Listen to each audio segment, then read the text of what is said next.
আদবে আউলিয়া বিয়াদবে মানে জালেম, এই ধরনের একটি কথা, মানে এই ধরনের প্রবাদ কিন্তু আমাদের সমাজে প্রচলিত রয়েছে। কারণ আপনি শার্ট প্যান্ট কোট পরে আপনার কাছ থেকে মানে কি ভালো কিছু প্রত্যাশা মানুষ করে। তো তো আপনি যখনই খারাপ বলবেন, যখনই মানে কুরুচিপূর্ণ কথা বলবেন, তখন কিন্তু আপনি বেয়াদব হয়ে যাবেন। মানে এটা আপনার এই কথাতেই কিন্তু আপনি বেয়াদবের আসনে চলে যাবেন। তো সে জায়গা থেকে আমরা বলি যে আসলেই মানুষ, আমরা দুনিয়ার জিন্দগিতে এসেছি, সবাই কিন্তু মানে ভালোটাও জানি খারাপটাও জানি, কিন্তু মানে ভালো মানুষরা খারাপটা বলে না, কারণ খারাপটা পরিহার করে। কেন করে? কারণ খারাপ বললে মানুষ খারাপ বলে, যার কারণেই খারাপটা পরিহার করে। মানুষের মানে সম্মান নেওয়ার জন্যে, মানুষের ভালোবাসা নেওয়ার জন্যেই মানুষ কিন্তু ভালোটা বলে।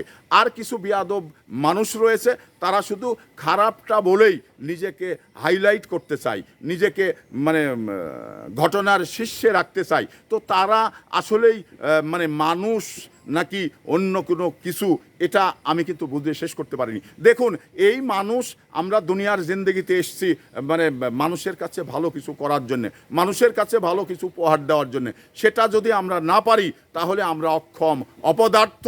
এই দুনিয়াতে বেঁচে থাকার মতো কোনো মানে যোগ্যতা ওই ধরনের বেয়াদব মানুষগুলোর নেই। কারণ এখানে যদিও বা আল্লাহ পাক বলেছেন যে বেঈমানদের দুনিয়াতে শান্তি মানে অর্থ সম্পদের কমতি নেই, এটা যেমন ঠিক রয়েছে, এটা আল্লাহর হাদিসের কথা, তেমনিভাবে মানে অসহায় মানুষদের মানে দুনিয়াতে জিন্দগিতে কষ্ট হবে। তো তারপরেও এই কষ্টর মধ্য দিয়ে আল্লাহ পাকের শুকরিয়া আদায় করবে, এটাই তো পার্থক্য।